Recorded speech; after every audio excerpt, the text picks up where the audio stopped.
2016-এ Hillary ক্লিন্টনের পরে 2024-এ কমলা Harris 8 বছরের ব্যবধানে দুবার আধুনিক বিশ্বের প্রাচীনতম গণতন্ত্রের প্রথম মহিলা প্রেসিডেন্ট হওয়ার পথ আটকে দাঁড়িয়ে থাকলেন পাহাড় প্রতিম ডোনাল্ড ট্রাম্প।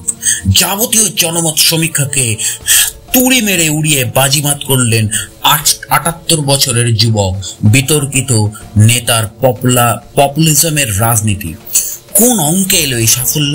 নানা বিশ্লেষণে উঠে আসছে 3টি ট্রাম্প কার্ডের তত্ত্ব: মূল্যবৃদ্ধি, অভিবাসন সমস্যা এবং পশ্চিম এশিয়া এবং ইউক্রেন যুদ্ধের পরিস্থিতি নিয়ে রিপাবলিকান প্রার্থীর দৃঢ় অবস্থান। কমলা হ্যারিসের মূল লক্ষ্য ছিল স্প্যানিশভাষী, ল্যাটিনোস, আফ্রিকান আমেরিকান মহিলা, কলেজ শিক্ষিত শ্বেতাঙ্গ যুব সমাজ এবং শ্রমিক কর্মচারীদের সমর্থন পাওয়া। কিন্তু শেষ 4টি ক্ষেত্রেই কার্যত ব্যর্থ হয়েছেন তিনি। গত 8 মাস ধরে 20টি সাক্ষাৎকারে এবং ধারাবাহিক প্রচারে ভর করে বাজিমাত করলেন ট্রাম্প। ভোট শুরুর 24 ঘন্টা আগেও আমেরিকার বিভিন্ন টিভি চ্যানেলের দাপুটে পোলস্টারদের অধিকাংশই এগিয়ে রেখেছিলেন তার প্রতিদ্বন্দ্বী অর্থাৎ ডেমোক্র্যাট প্রার্থী কমলা হ্যারিসকে। সেই সঙ্গে ছিল ফটো ফিনিশ জয় পরাজয় নির্ধারণের পূর্বাভাস, এবং সেখানে কমলা হ্যারিস বর্তমানে আমেরিকার ভাইস প্রেসিডেন্ট। কিন্তু কার্যক্ষেত্রে গণনা শেষে ঢের আগেই রিপাবলিকান পার্টির প্রার্থী ডোনাল্ড ট্রাম্প দ্বিতীয়বারের জন্য হোয়াইট হাউস নিজের দখলে নিয়ে নিলেন এবং হোয়াইট হাউসের প্রবেশের সমস্ত বন্দোবস্ত পাকা করে ফেললেন। সেই সঙ্গে ডেমোক্র্যাটদের পিছনে ফেলে আমেরিকান কংগ্রেসের উচ্চকক্ষ সেনেট এবং নিম্নকক্ষ হাউস অব রিপ্রেজেন্টেটিভেও নিরঙ্কুশ সংখ্যাগরিষ্ঠতা পেয়ে গেল তার দল রিপাবলিকান। কিভাবে হলো এই বিতর্কিত মার্কিন ধনকুবেরের পুনরায় আমেরিকার প্রেসিডেন্ট হিসেবে প্রত্যাবর্তন ও কট্টর ধনতন্ত্রের দল রিপাবলিকানদের পুনরুত্থান কেন হলো? প্রথম কারণ আমেরিকার বর্তমান চূড়ান্ত অভিবাসন সমস্যা, যেটা আমাদের ভারতবর্ষেরও চূড়ান্ত একটা সমস্যা। অভিবাসন সমস্যা নিয়ে ট্রাম্পের প্রচার বড়সড় প্রভাব ফেলেছিল রাজনৈতিক বিশ্লেষকদের একাংশ মনে করছেন সেটাই। বিশ্লেষণ রাস্ট বেল্ট হিসেবে পরিচিত প্রদেশগুলিতে ট্রাম্পের জয় প্রমাণ করছে ডেমোক্র্যাটদের চিরাচরিত শ্রমিক কর্মচারী ভোট ব্যাংকে ফাটল ধরাতে পেরেছেন ট্রাম্প।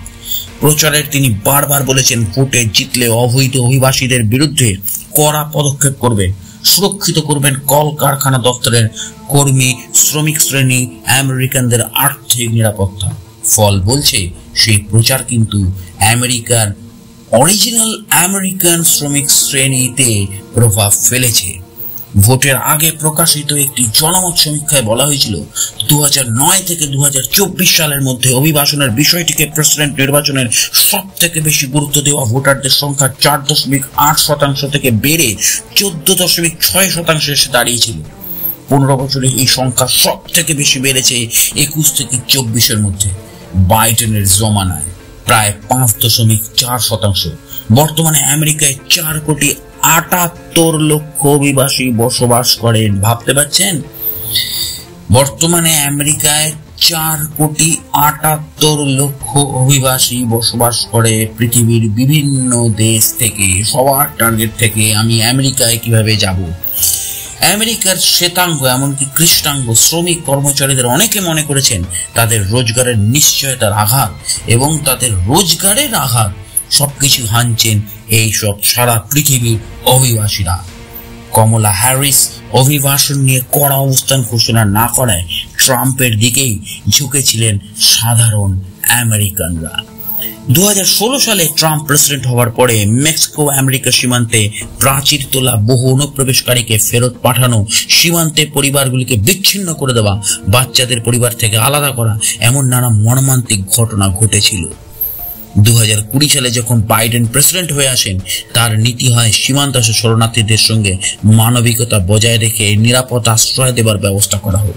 2020 ডিসেম্বরে যেখানে মেক্সিকো সীমান্তে শরণার্থীর সংখ্যা ছিল 74,000, 2023 ডিসেম্বরে সেই সংখ্যা পৌঁছে যায় 3 লক্ষে। সীমান্ত শহরগুলিতে বিশৃঙ্খলা তৈরি হয়।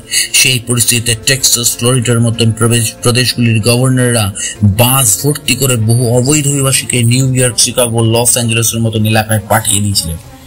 সেই সময় প্রকাশিত একটি জনমত সমীক্ষায় দাবি করা হয়েছিল আমেরিকার 35% ভোটার জোরালোভাবে মনে করেন যে কোনো পরিচয়পত্রহীন শরণার্থীদের সংখ্যা কঠোর হাতে নিয়ন্ত্রণ করা উচিত। ট্রাম্পের জয় প্রমাণ করল সেই সমীক্ষায় ভুল ছিল না।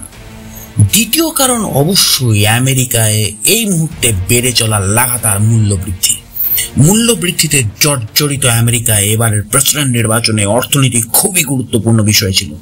গ্রামীণ ভোটারদের বড় অংশ চিরাচরিতভাবে রিপাবলিকান পার্টির সমর্থক, কিন্তু শহরের শ্রমিক কর্মচারী শ্রেণী সাধারণভাবে ডেমোক্র্যাট প্রার্থীদেরই ভোট দিতেন।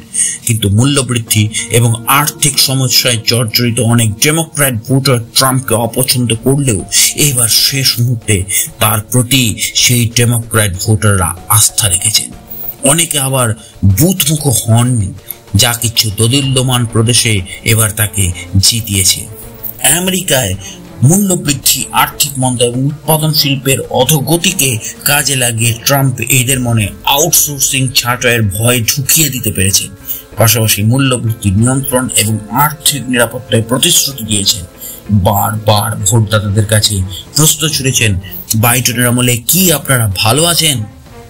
কাজ হারানোর ফলে বা হারানোর আশঙ্কায় শ্রমিক কর্মচারীদের একটা অংশ ট্রাম্পের দিকে ঝুঁকেছে। সামগ্রিকভাবে নিম্ন মধ্যবিত্ত এবং মধ্যবিত্ত ভোটারদের কাছে সাড়া ফেলেছে ট্রাম্পের আবেদন। এমনকি স্প্যানিশভাষী ল্যাটিনোস আর কৃষ্ণাঙ্গ প্রভাবিত পেনসিলভেনিয়াতে। তৃতীয় কারণ অবশ্যই কূটনীতি, বিদেশ নীতি এবং যুদ্ধনীতি। ইসরায়েল, ইউক্রেন এবং অন্যান্য দেশের যুদ্ধে আমেরিকার জড়িয়ে পড়া অর্থনীতির দুরবস্থা, সেটা আমেরিকার ভোটে প্রচন্ড প্রভাব ফেলেছে। সেপ্টেম্বরের গোড়ায় পেনসিলভেনিয়া প্রদেশের রাজধানী ফিলাডেলফিয়ায় আয়োজিত মুখোমুখি বিতর্কে প্রেসিডেন্সিয়াল ডিবেট যেটাকে বলা হয়, সেই ডিবেটে ট্রাম্প জানিয়েছিলেন নির্বাচিত হয়ে পশ্চিম এশিয়ার অশান্তি ঠেকাতে প্রয়োজনীয় পদক্ষেপ করবেন তিনি। সেই সঙ্গে তার তাৎপর্যপূর্ণ মন্তব্য ছিল, আমি প্রেসিডেন্ট নির্বাচনে জিতলে 24 ঘন্টার মধ্যে রাশিয়া ইউক্রেন যুদ্ধ থামিয়েই দেব। 2022 সালের 24 ফেব্রুয়ারি রুশ বাহিনী ইউক্রেন হামলা শুরু করার পর থেকে ভ্লাদিমির জেলেনস্কির বাহিনীতে ধারাবাহিকভাবে অস্ত্র ও সামরিক সরঞ্জাম সরবরাহ করেছে বাইডেন সরকার। অন্যদিকে 2023-এর 7 অক্টোবর গাজা থেকে প্যালেস্টাইনি সশস্ত্র গোষ্ঠী হামাস ইসরায়েলে হামলা চালানোর পর থেকে শুরু হয়েছে ধারাবাহিক অশান্তি। লেবাননের হিজবুল্লাহ এবং ইরানের সঙ্গে ইসরায়েলের সংঘাত সৃষ্টি হয়েছে, যার জেরে 3 দফার উপসাগরীয় অঞ্চলে বাড়তি সেনা পাঠাতে হয়েছে পেন্টাগনকে। তার অভিঘাত এসেছে আমেরিকার করদাতাদের পকেটে। এই পরিস্থিতিতে একাংশ বিশ্বাস করেছেন স্বভাবে বেপরোয়া ট্রাম্প ইসরায়েল এবং ইউক্রেনের পরিস্থিতিকে নিয়ন্ত্রণে আনতে পারবে। রুশ প্রেসিডেন্ট ভ্লাদিমির পুতিনের সঙ্গে ট্রাম্পের পুরনো সমীকরণও মাথায় রেখেছেন ভোটদাতাদের অনেকে। ভরসা করেছেন তার মেক আমেরিকা গ্রেট অ্যাগেইন স্লোগানে। পাশাপাশি ইসলামিক মৌলবাদে ভীত জনতার একাংশ ট্রাম্পের বিতর্কিত মন্তব্যে নীরবে সমর্থন জুগিয়েছে তাৎপর্যপূর্ণভাবে। বাইডেন সরকারের ইসরায়েল নীতিতে ক্ষুব্ধ আরবীয় বংশোদ্ভূত আমেরিকানদের একটি অংশ এবার ট্রাম্পকে ভোট দিয়েছেন দুহাত তুলে, যারা চিরাচরিতভাবে ডেমোক্র্যাট সমর্থক বলেই পরিচিত ছিলেন। 2020 সালের প্রেসিডেন্ট নির্বাচনে ট্রাম্পের গর্ভপাতের অধিকার বিরোধী অবস্থান নিয়ে বিতর্কের ঝড় উঠেছিল। সেবার বাইডেনের কাছে হেরে গিয়েছিলেন তিনি। এবারের ভোট প্রচারের সন্তর্পণে প্রত্যেকটা স্টেপ ফেলেছেন ডোনাল্ড ট্রাম্প এবং এই বিষয়টি, এই গর্ভপাতের বিষয়টিকেও এড়িয়ে যাওয়ার চেষ্টা করেছিলেন তিনি। উদ্দেশ্য ছিল নারীবাদীদের নিশানা এড়ানো। ভোটের ফল বলছে সেই কৌশল তার সফল হয়েছে।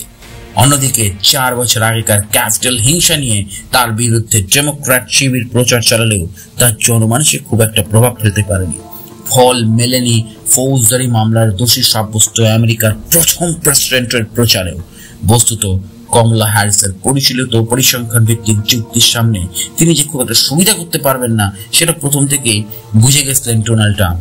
তাই ফিলাডেলফিয়ার ডিবেটেই বুঝেছিলেন সেটা। তারপরে আর কোনো মুখোমুখি বিতর্কে অংশই নেননি তিনি কমলা হ্যারিসের সঙ্গে।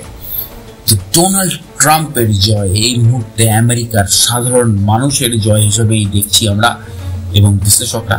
এটা তো ঘটনা, আপনি যে দেশেই বসবাস করুন বা আপনি যে বাড়িতেই থাকুন না কেন, আপনার বাড়ি কুড়ে ঘর হোক কি আপনি রাজমহলে থাকুন, আপনার বাড়িতে যদি হঠাৎ করে অযাচিত লোকজন এসে ঢুকে পড়ে, আপনার তো অস্বস্তি হবে। এই যে আমেরিকার উপর গোটা পৃথিবীর বিভিন্ন দেশ থেকে মানুষ ছুটে যায় কাজ করার জন্য, তাতে তো সাধারণ আমেরিকান তাদের তো অসুবিধা হবে। সেই অসুবিধারই প্রভাব আরো বেশি করে পড়েছে এবারের ভোটে। জুড়ে থাকুন আমেরিকান প্রেসিডেন্ট নির্বাচন এবং আমেরিকার প্রেসিডেন্টকে নিয়ে আরো অনেক ভিডিও নিয়ে আসছি আমার চ্যানেলে। জুড়ে থাকুন, দেখা হচ্ছে পরের ভিডিওতে। নমস্কার।